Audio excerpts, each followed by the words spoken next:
Assalamualaikum warahmatullahi wabarakatuh. Saya Maya Salsabila dari Akuntansi 20E. Kali ini saya akan menjelaskan mengenai mata kuliah perilaku organisasi bab 5, yaitu kepribadian dan nilai.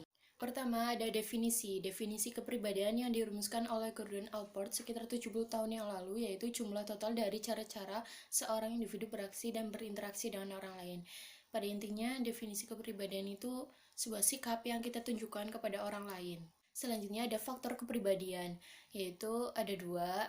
Pertama ada hereditas atau keturunan, yaitu faktor yang diturunkan dari kedua orang tua kita. Yang kedua ada faktor lingkungan, yaitu tempat di mana kita bertumbuh atau berkembang mengenai norma-norma sosial, agama, budaya, dan sebagainya. Selanjutnya, mengukur kepribadian. Alat yang paling umum untuk mengukur kepribadian adalah melalui survei laporan diri, yaitu di mana individu mengevaluasi dirinya sendiri dalam serangkaian faktor. Nah, di sini seberapa pentingkah manajer mengetahui cara-cara mengukur kepribadian seseorang? Riset menunjukkan bahwa pentingnya mengukur sebuah kepribadian seseorang itu untuk membantu dalam sebuah perekrutan, membantu dalam manajer mengetahui siapa pekerja yang terbaik dalam pekerjaannya. Selanjutnya ada indikator tipe Myers-Briggs atau MBTI, yaitu sebuah penilaian terkemuka di dunia yang digunakan untuk menilai kepribadian seseorang. Di sini ada 4 aspek. Pertama ada extrovert versus introvert. Extrovert itu dia lebih suka bercerita, lebih suka bersosialisasi, menceritakan pengalaman terhadap orang lain. Kalau yang introvert itu lebih kebalikannya ya, lebih pendiam, lebih mendam, atau lebih pemalu, jauh suasananya itu lebih tenang. Terus yang kedua ada perasa versus intuitif. Kalau perasa itu dia lebih memfokuskan terhadap sesuatu yang mendetail, lebih mendetailkan sesuatu. Kalau intuitif itu dia lebih berfokus terhadap proses atau cara. Jadi kalau mau melakukan apa-apa harus mengetahui cara-caranya terlebih dahulu. Selanjutnya ada memikirkan versus merasakan. Memikirkan berarti kita lebih ke logika, memikirkan bagaimana yang terjadi ke depannya, apa yang terjadi ke depannya. Terus kalau merasakan kita itu lebih ke emosi. Misal saya tidak suka kepada dia, berarti ketika saya dekat dengan dia, saya merasa tidak nyaman. Selanjutnya ada menilai versus menerima. Menilai lebih ke perasa, lebih mendetailkan terhadap sesuatu. Kalau menerima, kita menerima segala sesuatu dengan lapang dada. Selanjutnya, kita masuk ke model kepribadian 5 besar, yaitu 5 dimensi dasar yang mendasari semua variasi signifikan dalam kepribadian manusia. Pertama ada ekstraversi, yaitu rasa kenyamanan kita terhadap ketika berinteraksi dengan orang lain. Nah, individu di sini itu memiliki karakteristik mudah bergaul, suka bersosialisasi, dan lain sebagainya. Yang kedua ada keramahan, yaitu individu cenderung lebih menghindari hal-hal yang berkaitan dengan konflik.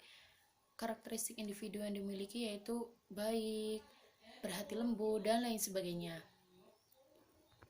Selanjutnya ada kehati-hatian, yaitu di sini individu cenderung lebih berhati-hati dalam melakukan segala sesuatu.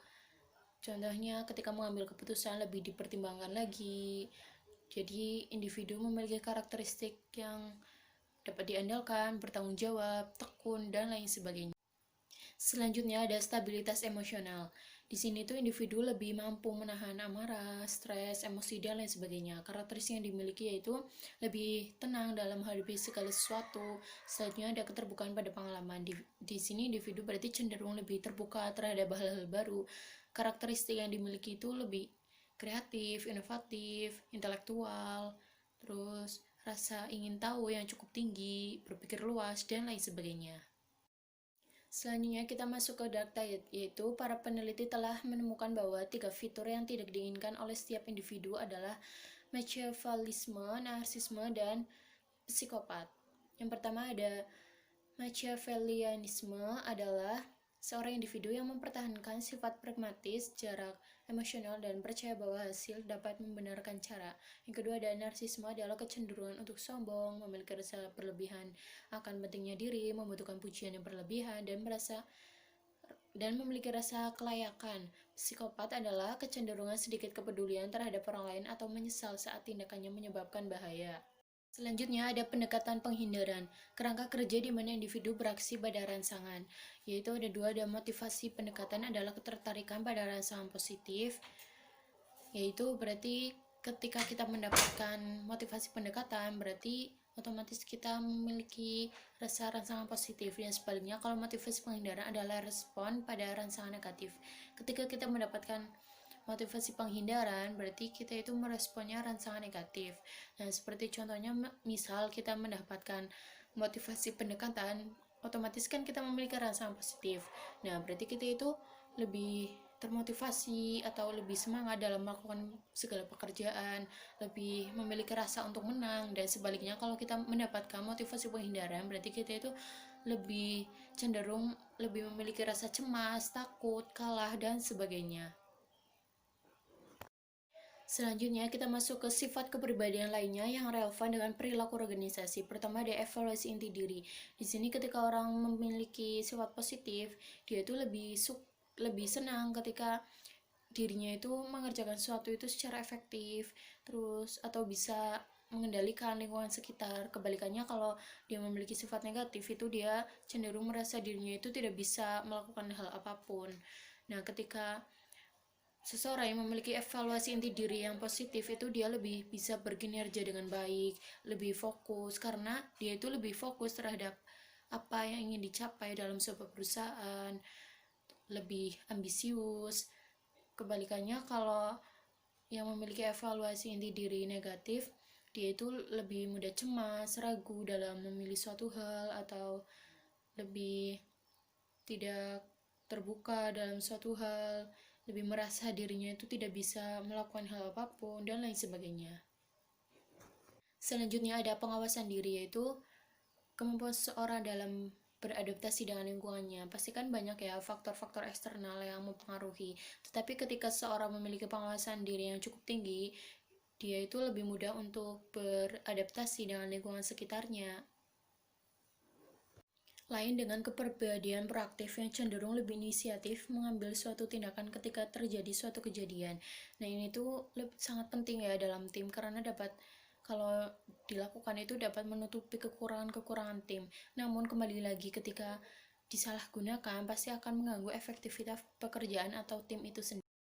Selanjutnya, kepribadian dan situasi. Kepribadian adalah suatu susunan sistem psikofisik atau psikis dan fisik yang saling berinteraksi dalam mengarahkan tingkah laku yang kompleks dan dinamis dalam diri individu terhadap lingkungannya, sehingga lebih menunjukkan sifatnya yang unik atau berbeda dengan orang lain. Selain itu, situasi adalah hasil proses sosial psikologi sebagai dasar untuk bersikap dan Teori kekuatan situasi, yaitu cara kepribadian bertransaksi ke dalam perilaku bergantung pada kekuatan situasi. 4 elemen kekuatan situasi dalam organisasi. Pertama, ada kejelasan. Kejelasan adalah tingkat di mana petunjuk-petunjuk mengenai kewajiban dan tanggung jawab kerja tersedia dan jelas. Contohnya, para petugas kebersihan itu lebih bisa menjelaskan secara detail mengenai tentang kebersihan dibandingkan para manajer. Yang kedua, ada konsistensi, yaitu tingkat di mana petunjuk-petunjuk kewajiban tanggung jawab kerja cocok antara satu sama lain. Contohnya, para pekerja pesawat itu lebih memiliki konsistensi yang lebih tinggi dibandingkan manajer. Yang ketiga, ada batasan. Batasan adalah tingkat di mana kebebasan individu untuk memutuskan atau bertindak dibatasi oleh kekuatan-kekuatan di luar kendalian. Terus yang terakhir ada konsekuensi, adalah tingkat di mana keputusan memiliki implikasi penting bagi organisasi dengan anggotanya. Teori aktivasi sifat memprediksi bahwa beberapa situasi, peristiwa, atau intersensi mengaktifasikan sebuah sifat lebih dari yang lainnya. Selanjutnya, kita masuk ke nilai. Nilai atau value adalah keyakinan dasar bahwa sebuah mode tindakan spesifik atau akhir dari keberadaan lebih diinginkan secara pribadi atau sosial dibandingkan mode tindakan atau akhir keberadaan lawannya atau kebalikannya. Di sini tuh nilai adalah sebuah penghargaan diri sendiri untuk kita itu bersikap atau berperilaku agar dinilai baik oleh orang lain. Jenis-jenis nilai ada dua. Yang pertama ada nilai terminal dan nilai instrumental. Pertama, nilai terminal adalah hasil akhir yang diinginkan dari keberadaan sasaran yang ingin dicapai seseorang dalam hidupnya. Contohnya, kita bekerja dalam suatu perusahaan. Nah, kita itu bersikap baik agar manajer itu menganggap kita itu baik. Nah, tujuan kita bersikap baik kan agar kita memperoleh kesuksesan, capaian kerja, atau kinerja yang baik. Nah, tujuan itulah yang dinamakan nilai terminal. Kalau nilai instrumental itu mode perilaku yang lebih disukai atau alat-alat untuk mencapai terminal seseorang. Nah, ketika kita sudah mencapai kesuksesan, nah kita itu harus menanamkan dalam diri kita itu rasa berani, rasa positive thinking. Nah, itu yang disebut nilai instrumen.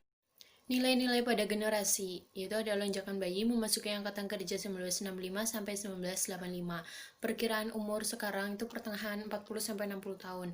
Nilai-nilai kerja dominan kesuksesan, ambisi, kesetiaan pada karir. Kalau generasi X memasuki angkatan kerjanya 1985 sampai tahun 2000-an. Perkiraan umur sekarang akhir 20 sampai 40 tahun. Nilai-nilai kerja dominan keseimbangan kerja atau hidup, orientasi tim, setia pada hubungan. Dan kalau pada generasi milenium itu memasuki angkatan 2000 sampai sekarang. Perkiraan umurnya di bawah 30, nilai-nilai kerja dominan, percaya diri, kesuksesan, kesetiaan pada diri atau hubungan. Mengaitkan kepribadian dan nilai-nilai individu di tempat kerja. Pertama, ada kecocokan orang dalam pekerjaan. Ketika orang itu cocok dengan pekerjaannya atau lingkungan pekerjaannya, itu akan menciptakan kepuasan dan perputaran kerja yang bagus. Yang kedua, ada kecocokan orang dan organisasi. Ketika orang itu melamar sebuah pekerjaan dan sudah diterima, dia merasa cocok, maka dia akan meninggalkan organisasi yang tidak cocok baginya. Selanjutnya ada nilai-nilai internasional. Pertama ada jarak kekuasaan, yaitu tingkat di mana seorang orang dalam suatu negara menerima bahwa kekuasaan dalam institusi dan organisasi menyebar tidak merata. Yang kedua ada individualisme versus kolektivisme. Individualisme itu lebih memilih sebagai individu, ya tidak memilih bergabung dalam sebuah kelompok. Terus kolektivisme itu lebih kerangka-kerangka sosialnya itu lebih ketat. Selanjutnya ada maskulinitas versus feminitas. Maskulinitas yaitu tingkat di mana budaya menyukai peran-peran maskulin tradisional seperti pencapaian, kekuasaan, dan kendali. Kalau femininitas itu budaya itu lebih sedikit melihat perbedaan antara pria dan wanita, dan kebanyakan itu memperlakukan sama antara wanita dengan pria. Sekian penjelasan dari saya mengenai materi bab 5 perilaku organisasi, yaitu kepribadian dan nilai. Mohon maaf jika banyak kesalahan kata atau penyampaian materi yang kurang maksimal, mohon dimaafkan. Sekian, wassalamualaikum warahmatullahi wabarakatuh.